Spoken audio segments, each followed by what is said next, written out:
Just find out how to plot direct proportion. हमने बात की थी कि what is direct proportion? Direct proportion is when one thing increases, the other also increases. जब एक चीज बढ़ेगी तो दूसरी चीज बढ़ेगी. हमने कल बात की थी क्लास में example of a library and book कि जब आप लाइब्रेरी से बुक लेते हैं और आप उसको लेट वापस करते हैं तो जैसे जितना लेट आप वापस करेंगे उतना फाइन जो है आपको पे करना पड़ेगा. तो आपसे मैंने बात कही थी कि डायरेक्ट प्रपोर्शन की ग्राफ हमेशा क्या होती है? स्ट्रेट लाइन ग्राफ होती है. वो wavy graph, it is not a wavy graph. ये नहीं कि ऊपर जाएगी नीचे आएगी. No, it is always a straight line graph.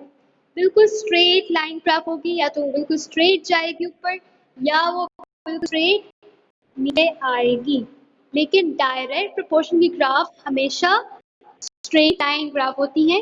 और वो ग्राफ जो बिल्कुल स्ट्रेट लाइन ग्राफ हो उन्हें हम लीनियर ग्राफ्स कहते हैं. We call them linear graphs. Those graphs which have a line going straight up or straight down without any deviation, we call such kind of graphs as our linear graph. If it is clear to everybody, please text a Y in the chat box. So we are going to do work example number 3.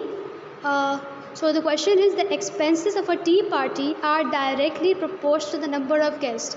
So let me give you an example. Let's suppose कि एक बच्चा है, इसका नाम शयान है, और शयान ने जो है अपने घर में कुछ गेस्ट इनवाइट किए. उसने इनवाइट किया था 3 गेस्ट को. तो उसने 3 लोगों के लिए जो खाना, जो उसने ड्रिंक्स वगैरह सब अरेंज कर दी. लेकिन अब क्या हुआ, जब गेस्ट अराइव हुए घर में, जब when the guest came at home, when the guest arrive, अब शयान हैरान रह गया. Shayan got shocked. Why he got shocked? Because उसने इनवाइट किया था 3 गेस्ट को, तो उसने तमाम जो तैयारी की थी वो उसने 3 गेस्ट के लिए की थी. 3 मेहमानों के लिए उसने जो है खाना वाना सब अरेंज किया था. टी पार्टी में उसने बिस्किट जो है, केक, कबाब, अदर एक्सेसरीज उसने अरेंज की थी. लेकिन जब गेस्ट घर में आए तो वो देख के हैरान रह गया. बिकॉज अब उसने तो सिर्फ 3 लोगों के लिए खाना अरेंज किया था.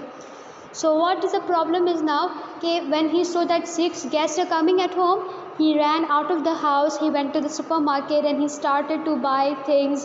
उसने और मज़ीद पैसे खर्च करके उसने फिर बाकी 3 मेहमानों के लिए भी अरेंजमेंट्स किए. So what you see over here is कि जितने ज़्यादा मेहमान आएंगे उतनी ज़्यादा आपको अरेंजमेंट्स करनी पड़ेंगी. जितने कम मेहमान होंगे उतने कम आपको अरेंजमेंट्स करने पड़ेंगे. राइट. सो लेट्स सपोज अगर शयान ने 3 गेस्ट को इनवाइट किया है तो उसको 3 गेस्ट के मुताबिक ही अरेंजमेंट्स करने पड़ेंगे. लेकिन अगर ज़्यादा गेस्ट आ रहे हैं तो फिर शयान 3 लोगों का थोड़ी खाना सामने रखेगा, वो उसकी बेइज्जती हो जाएगी. So he have to arrange more. Right. So that's you can see over here, the more the guest, the more the arrangements you have to make or more expenses you have to pay. So over here in the question they're telling us the expenses $E of tea party are directly proportional to the number of guests. यहाँ पे कह रहे हैं कि जो T party की जो expenses है वो किससे डायरेक्टली प्रोपोर्शनल है? वो डायरेक्टली प्रोपोर्शनल है नंबर ऑफ गेस्ट के साथ. So what is the meaning of direct proportion? मतलब अगर एक चीज़ बढ़ेगी तो दूसरी चीज़ भी यहाँ पे बढ़ेगी. तो अगर यहाँ पे कह रहे हैं कि tea party expenses are directly proportional to the number of guest, इस बात का मतलब ये होता है कि अगर एक्सपेंसेस बढ़ेंगे, इस बात का सीधा मतलब है कि आपके पास मेहमान ज़्यादा हैं, यू हैव मोर गेस्ट. अगर गेस्ट बढ़ेंगे तो उनके खर्चे भी बढ़ेंगे, उनकी एक्सपेंसेस भी बढ़ेंगे. जितने कम मेहमान होंगे उतना कम आपको अरेंजमेंट करना पड़ेगा, उतना कम आपको पे करना पड़ेगा.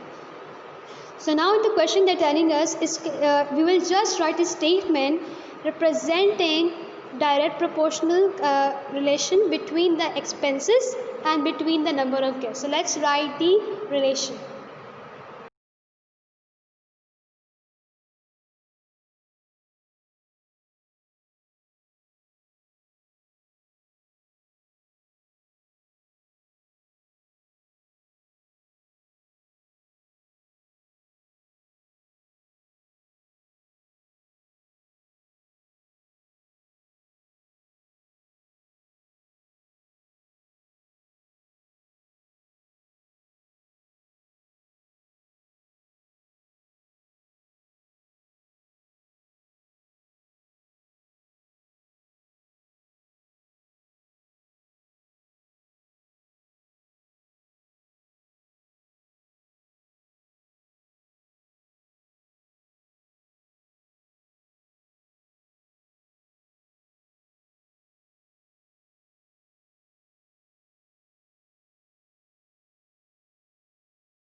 So we know that the number of guests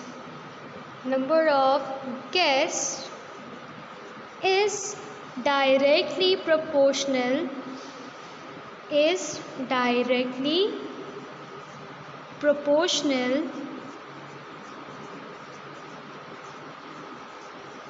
to the expenses. या ये उल्टा लिखा हुआ था, तो आपके क्वेश्चन के फर्स्ट पार्ट में जो है ये जुमला लिखा हुआ, तो आपको क्या करना है, इस जुमले को सिर्फ और सिर्फ एक स्टेटमेंट में कन्वर्ट करना। कैसे? So you know that number of expenses को ने किससे रिप्रेजेंट किया था? They represented it with $E sign. $E का मतलब क्या है? एक्सपेंसेस। डायरेक्टली प्रोपोर्शनल के लिए हम यहाँ पे कौन सा सिंबल यूज़ करते हैं? डायरेक्टली प्रोपोर्शनल के लिए हम यूज़ करते हैं प्रोपोर्शनैलिटी का साइन। और फिर क्या आएगा? नंबर ऑफ गेस्ट के उन्होंने क्या यूज़ किया था? लेटर N यूज़ किया था। नंबर ऑफ गेस्ट के लिए उन्होंने क्या यूज़ किया है? लेटर N यूज़ किया। तो ये हमारा फर्स्ट स्टेप था कि हम पहले क्या करेंगे, पहले हम यहाँ पे रिलेशन लिख के दिखाएंगे एक्सपेंसेस और नंबर ऑफ गेस्ट के दरमियान। अब हमारा सेकंड स्टेप क्या है? हमारा सेकंड स्टेप ये है कि हमें इस रिलेशन को चेंज करना होगा इक्वेशन के अंदर। So whenever we are changing a relation into an equation, what happens is $E का साइन तो वैसे ही यहाँ पे रहेगा। In place of this proportionality sign we will be having an equal to sign, और हमारे पास एक यहाँ पे we will be having a new term. What is the new term? That is the constant. Constant ये वो value होती है जो कभी भी चेंज नहीं होती, it will stay the same forever. And then we will have the letter N, that is the number of guests.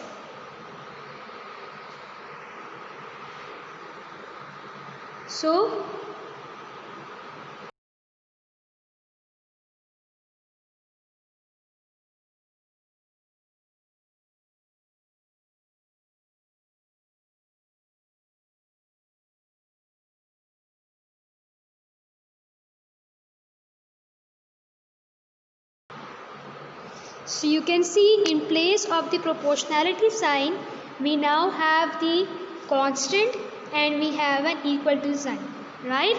So this is how we actually write the statement. Question में से मैंने statement कैसे लिखा ऐसे लिखते हैं, और statement लिखने के बाद how we write equation is just over here. I will be reading the next part of the question.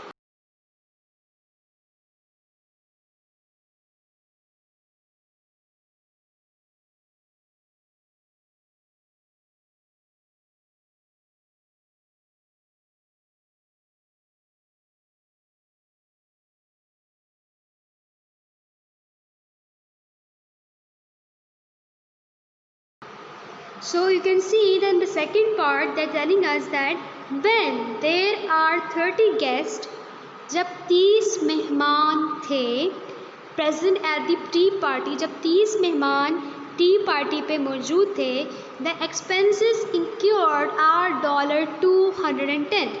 जब 30 मेहमान टी पार्टी पे आए तो उसको कितना पे करना पड़ा, कितने उसको खर्चा पड़ा? It was $210। इस बात का मतलब है कि जब शयान के घर में 30 मेहमान आए तो उसको कितनी पेमेंट करनी पड़ी, उसको कितना इंतज़ाम करने में सारा उसको कॉस्ट लगी? It costed him $210। So the first question is we have to find an equation. हमने ऑलरेडी यहाँ पे इक्वेशन बनाकर लिख दी है। जब भी हमें इक्वेशन बनाकर लिखनी होती है हम सबसे पहले रिलेशन लिखते हैं और फिर हम इक्वेशन लिखेंगे।